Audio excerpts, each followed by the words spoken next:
ile ya 14 na mstari wa 24. Hapo ndio kutakapotoka kichwa chetu cha asubuhi ya leo.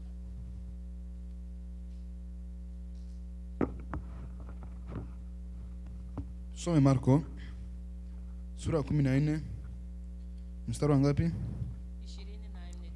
Mstari wa 24. Tunaisoma kwa jina la Yesu Kristo. Na Mungu anasema hivi: akawaambia, hii ndiyo damu yangu ya agano imwagikayo kwa ajili ya wengi. Amen. Amen. Bwana Yesu asifiwe. Nafikiri siku zilizopita haijapita hata mwezi, ingali karibuni wiki, kama tunakuwa na wiki ya 3. Nafikiri tulikuwa tena hapa na sherehe. Tulikuwa na sherehe ya kusherekea kufa kwa Yesu na kufufuka kwa Yesu. Lakini bado tungali tunaendelea, kwa sababu tumeweka agano yake ndani yetu. Bwana Yesu asifiwe sana. Na kichwa chetu cha leo tutazungumzia agano ya damu ya Yesu. Agano ya Yesu. Na kuna agano nyingi tu. Zamani watu walikuwa, nafikiri hata leo wengine wangali wanavifanya. Agano ni ahadi mwanadamu kwa mwanadamu. Anaweza akawa na mpenzi wake, atamwambia tufanye agano. Agano hiyo tuchanje damu kwenye vidole vyetu. Ni kwa sababu wanapendana, ili waoane, ili kusiwa mtu wa kusaliti mwenzake. Wanachanja damu, wanachanja vidole vyao, kila umoja kwa kidole chake, wanakamatisha kidole kwa kidole. Ile damu, kila umoja ananyonya damu ya mwenzake. Hiyo ni agano ya mwanadamu kwa mwanadamu, ama mtu kwa mtu. Na kuna agano nyingine. Kuna mtu anaweza kuwa na rafiki yake kabisa, wanaachana ni muda wa kulala tu, lakini wanapatana urafiki wao. Wanasema, kwa mfano mimi nina mtoto mwanamke, rafiki yangu naye ana mtoto mwanaume. Tutaagana sisi wawili, tutaambiana ya kwamba wewe una mtoto mwanaume na mimi nina mtoto mwanamke, watoto wetu waoane. Na wakisha oana, hakutakuwa ule atakayekataa mwenzake. Bwana Yesu aturumie sana. Hii ni huruma, kwa sababu hakuna mapatano ya mwanadamu na mwanadamu. Lakini mimi leo ninakuletea habari ya agano ya Yesu Kristo. Damu ya Yesu, agano la Yesu lina nguvu. Agano ya damu ya Yesu inaokoa. Agano ya damu ya Yesu inatusafisha. Agano ya damu ya Yesu inatuokoa katika dhambi. Bwana Yesu asifiwe sana. Basi tutaenda kufungua kitabu kingine katika kitabu cha Mathayo sura ile ya 26 na mstari wa 26 hadi 28. Karibu. Mathayo sura ya 29 na 6. 26 mstari wa 26 hadi 28. Tunasoma kwa jina la Yesu. Amen. Na walipokuwa wakila, Yesu alitoa mkate, akabariki, akaumega, akawapa wanafunzi wake, akasema, twaeni mle, huu ndio mwili wangu. Akatwaa kikombe, akashukuru, akawapa, akisema, nyweni nyote katika hiki, kwa maana hii ndiyo damu yangu ya agano imwagikayo kwa ajili ya wengi kwa ondoleo la dhambi. Lakini nawaambieni, sitakunywa kabisa tangu sasa uzao huu wa mzabibu, hata siku ile nitakapokunywa mpya pamoja nanyi katika ufalme wa Baba yangu. Amen. Bwana Yesu asifiwe sana. Jina la Bwana libarikiwe. Agano ya damu ya Yesu tumeiona hapa. Agano ya damu ya Yesu, na tayari tumekwisha somewa hapa. Yesu alichukua mkate, akaumega, akapatia wanafunzi wake, kuleni, hii ni mwili wangu. Haikutosha tena, akachukua na kikombe, akasema ya kwamba nyweni nyote. Pale alisema jina ya mtu, alisema nyote, yaani wewe na mimi na mwingine na mwingine, ili tupate ondoleo la dhambi kwa damu yake pekee. Hakuna damu ya mwanadamu inayookoa, hakuna. Ni damu ya Yesu pekee yake. Ninapotazama kwa mtazamo wangu, nikikumbuka wakati hapa tangazo linapotoka kwa ajili ya meza ya Bwana, siku fulani ama mwezi fulani ama wiki hii itakayokuja tuna meza ya Bwana, anakutengeneza kwa sababu uangalie mahali gani unapokosea, mahali gani unapoangukia, ili ujitayarishe kwa kukula meza ya Bwana. Agano ya Yesu. Lakini itakiwa kufika siku ile wa kupokea ile agano tulioachiwa ni wachache tu. Wengine watasema mimi leo siko sawa, sitakula meza ya Bwana. Na wengine wanaangalia seme kesho kuko meza ya Bwana, sitaenda, sijisikie yangu vizuri. Kwa kweli una agano ya Yesu ndani yako? Ndugu mpendwa, kumbuka agano tulioachiwa ni agano ya ondoleo la dhambi, ni adamu ya kututengeneza katika safari ya kwenda mbinguni. Maana neno hili linahubiriwa kila mara hapa, hatutaacha kulisema kwa sababu tunayo ile kumbukumbu ya agano ya Yesu ndani yetu. Anayekuwa na agano ya Yesu ndani yake, damu ya Yesu alitiwa kwenye msalaba. Wakati anapopigwa, matoni ya damu inaanguka. Anapopigwa, matoni ya damu inaanguka. Sasa wewe mama, baba, kijana, msichana, mama kama mwenzangu, agano ya Yesu iko mahali gani unapoiweka? Kumbuka agano ya Yesu Kristo ndio inayotuweka leo hii. Usifikiri ni kwa ujanja wako. Maana alisema kwa wazi kwenye kitabu, nyweni nyote, hii ni agano yangu. Sasa agano yake unaiweka wapi? Agano yake uliitupilia wapi? Agano yake unaificha wapi? Kumbuka agano aliyoiacha kwa ajili yetu, ili tusije tukatekwa na ule mwovu ibilisi. Maana shetani ni mjanja sana. Yeye ni wakupeleka mashtaka kila wakati, kila saa. Hata unapokwenda kwenye uzinifu, atapeleka raporo, mbona ule alifanya hivi, na yeye pale pale anaanza kutoa na hukumu yake. Huyu anapasha kuhukumiwa, anapasha kukufa, yeye shetani. Lakini Mungu Bwana Yesu aliona ile agano, anaangalia mwanangu aweza kapotea hivi, anatukokota tena ili upate kutubu, ili upate kuelewa agano yake, ikutengeneze ndani ya maisha yako. Bwana Yesu asifiwe sana.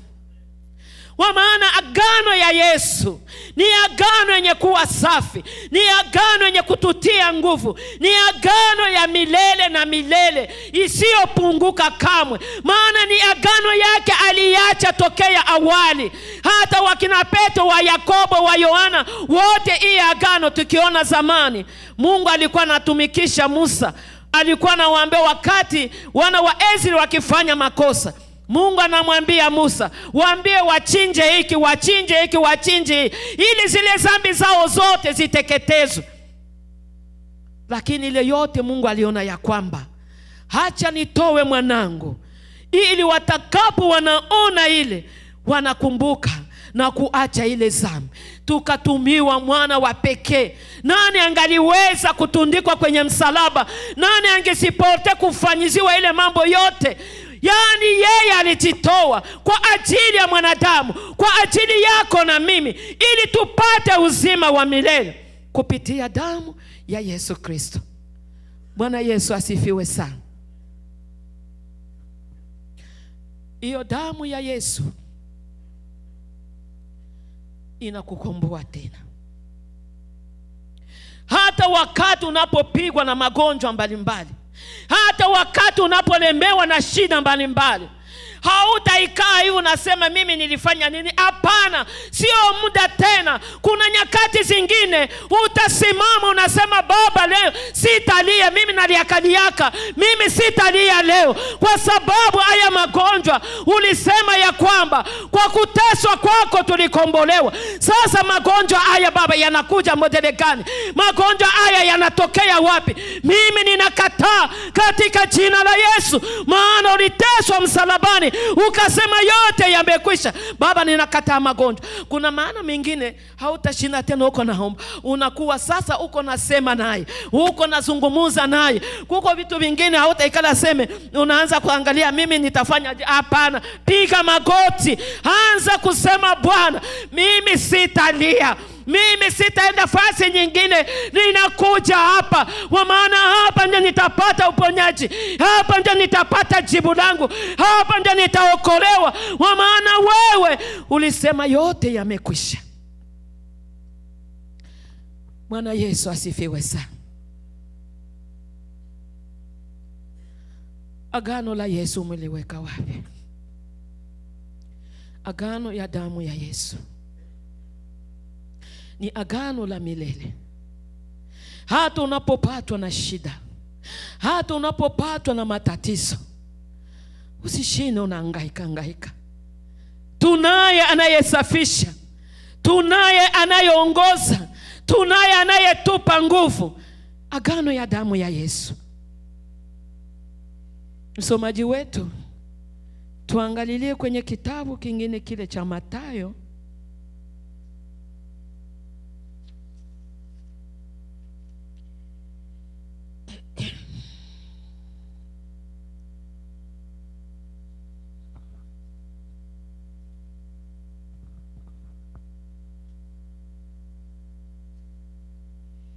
Mathayo 6 mstari ule wa 53, tutasoma kirefu hadi 56.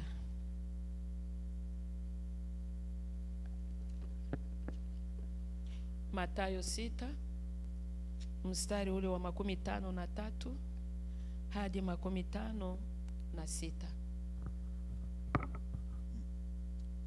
Mathayo 6 inaishia 34.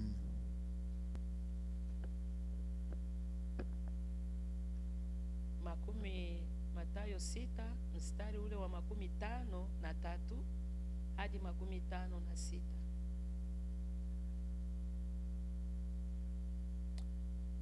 Haifiki 50, inafika 34. Mathayo mtakatifu, Yohana mtakatifu, sorry. Sura Yohana 6. Sura 6 mstari wa 53 hadi 56. Tusome Yohana sura 6 53 hadi 56 kwa jina la Yesu Kristo. Basi Yesu akamwambia, Amini, amini nawaambieni, msipoula mwili wake mwana wa Adamu na kuinywa damu yake, hamna uzima ndani yenu. Aulaye mwili wangu na kuinywa damu yangu anao uzima, nami nitamfufua siku ya mwisho.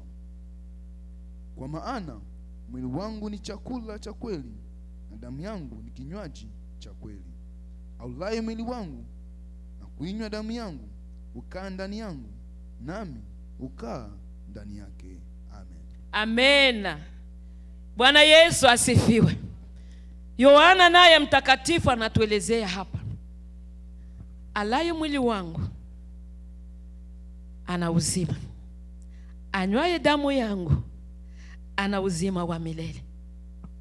Sasa tunapoambiliwa kula meza ya Bwana, unakataa, unaacha kuja kula meza ya Bwana, kwa kweli utapata huo uzima wa milele? Na anatuambia tena, tunapoutumia hata tufufua wakati wa mwisho, ili tupate kaa naye milele na milele. Bwana Yesu atusaidie sana. Na kuhimiza mwenzangu, Mkristo mwenzangu, tusiache kula meza ya Bwana. Maana meza ya Bwana, damu ya Yesu, agano la Yesu linaendelea kutupatia nguvu, linaendelea kutuimarisha, linaendelea kutufikisha katika lengo la kufika mbinguni. Maana kila mara hii agano ya damu yake. Kwa nini tunaambiliwa kila mwezi tuwe tunakunywa damu na kula mwili wake? Ni kwa sababu ya kututengeneza maisha yetu ya kiroho, ili siku moja tumlaki Bwana mbinguni, ili siku moja tuvikwe zile taji zinazosemewa taji. Sasa hiyo taji utaipata je kama haushiriki meza ya Bwana, kama haukule mwili wa Yesu, haukunye damu ya Yesu? Utaishi maisha gani? Vitu vingine unaweza kuwa unaviona kama vile ni vya kawaida, lakini sio kawaida. Sio kawaida. Mwambie Mungu akuongoze, hakupatie zile nguvu siwe nakosa. Na wengine kushinda kanisa siku ya Mungu wanaona tu ni kawaida, ni siku kama na ingine. Hapana. Hapana. Mungu peke yake wakati aliumba vitu vyote kwa siku 6, alistarehe siku ya 7. Sasa kwa nini na sisi tumeweka kwa wiki yote nzima siku ya 7 ni siku ya kukusanyika pamoja na wengine, kwa kumshukuru, kwa kumwabudu, kwa kumchezea, kwa kumwimbia yeye, kwa maana yeye ni Mungu wa vitu vyote. Bwana Yesu asifiwe sana. Maana unapokuwa na agano ya Yesu ndani yake, hauwezi ukashinda kanisa. Unapokuwa na agano ya Yesu, hauwezi ukachelewa maombi. Maana agano yake iko na kusukuma. Angalia saa, muda unaanza kuendea. Angalia, achana kwanza na hivi, uende kwanza huko. Bwana Yesu asifiwe sana. Maana umesukumiwa na agano ya damu ya Yesu, umetengenezwa na agano ya Yesu, umesafishwa na agano ya damu ya Yesu. Jina la Bwana libarikiwe. Tusimame. Ni muda wa kusimama sasa. Ni muda wa kuangalia mahali gani tulipotupilia agano ya Yesu. Nafasi gani tuliyoificha agano ya Yesu. Ni mahali gani tulisahau, kama tulisahau wapi agano ya Yesu. Maana agano ya Yesu yatosha kwetu. Agano ya Yesu ni ya milele mwenzangu. Agano ya Yesu yanatosha. Hata ufanye na modele gani, hata usemewe modele gani, hata usukumwe modele gani, lakini unapotazama usamani wa agano ya damu ya Yesu, inakupatia nguvu. Leo tunatembea na fiere kwa ajili ya agano ya damu ya Yesu. Tunabarikiwa kwa njia yoyote kwa ajili ya agano agano ya damu ya Yesu. Mfuate huyo Yesu, ndipo utaona utamu wa Yesu. Mfuate huyo Yesu, ndio utaona ukuu wake. Mfuate huyo Yesu, ndio utaona maajabu yake. Bwana Yesu asifiwe sana. Kwa maana agano ya Yesu ni agano yenye kuwa na ushindi, ni agano yenye kuwa ya milele, ni agano yenye kushinda vitu vyote. Simama kwenye agano ya damu ya Yesu. Ni yeye tu peke yake. Usimchanganye changanye mara huko. Niende kwanza niulize mzizi kama walinifanya modele gani. Mzizi wa mwisho ni Yesu Kristo. Kama ukiona mtu, nikikumbuka mwimbaji Rosa Muhando anasema, bado sijachanganyika, akili zangu ziko sawa, ninachanganywa na damu ya agano ya Yesu Kristo. Maana unapomkubali, unapomkumbatia, akili zako zote kwake, mawazo yako yote kwake, fahamu zako zote kwake, utaona kila kitu kyote kiko tu sawa. Kila kitu kyote uko nakiona kama vile, sijui ninaweza nikasema aje. Jamani, mimi nina furaha, sijui ninaweza nikasema modele gani. Haya Yesu anaendelea kunitendea mimi. Na wewe mkubali, kumbuka agano zake. Na wengine hata tukiuliza hapa, ni siku gani tuliosherehekea hapa kufa kwa Yesu na kufufuka kwake, wengine watasema ilikuwa ni ile wiki ama ni lingine wiki. Ni kwa sababu ndani yake amekwisha poteza agano. Lakini anayekuwa na agano ya Yesu, yeye anakumbuka. Ndio maana leo na mimi nilipenda tushare ili tukumbushane kwamba agano ya Yesu ingali inaendelea. Agano ya Yesu inadumu. Agano ya Yesu ni ya milele. Usidanganyike wala usipofushe macho. Kumbuka agano ya Yesu ipo. Nilisema ya kwamba unapokuwa na shida, hata ya magonjwa ya miaka na miaka, huyu Yesu wetu ni wa ajabu. Ukimwendea mwambie, Bwana, mimi leo nakuja kwako, maana ulisema kwa kuteswa kwako tumekombolewa, kwa kuteswa kwako tumewekwa huru. Sasa ni uhuru wa modele gani? Magonjwa, shida, matatizo yananijaa. Sasa ya Baba, ni yatoshe kwa nani? Na ileta kwako, kwa maana ulisema ya kwamba njooni nyote wanaolemewa na mizigo ya dhambi, nami nitawapumzisha. Na mimi ninaileta kwako. Bwana Yesu atusaidie sana. Kwa hiyo baba, mama, kijana, rafiki mwenzangu, mwana wa kanisa hili, Mungu anatupenda. Tuendelee kukumbuka agano la Yesu Kristo, kwa maana yeye ana agano ya milele, hana lingine. Ule mwili na ule mkate alioukata, maana ya kukata ule mkate, akawagawia wote wakakula. Na haikutosha tena, akachukua ile na kikombe tena akawapatia wote. Hakugawia sema kikombe hii weka mata, ni kikombe hiki kimoja. Yani alifia sisi sote ili kuja kututengeneza sisi sote, ili tumwamini na kumupenda yeye, ili tusipotee, tupate uzima wa milele. Bwana Yesu asifiwe sana. Maana ninakuwa na hayo machache, umukumbuke Yesu kwa agano lile alilolitoa kwa ajili ya maisha yako. Jinsi ulivyo leo ni agano ya damu ya Yesu. Maisha unayoishi leo ni ile agano Yesu aliyoiacha. Kwa hiyo usiichezee agano yako, usipoteze agano yako. Endelea kuishika, endelea kuitengeneza, endelea kuiweka mahali pazuri, ili siku moja uvikwe ile taji ya milele. Na Bwana alibariki jina lake. Amen. Basi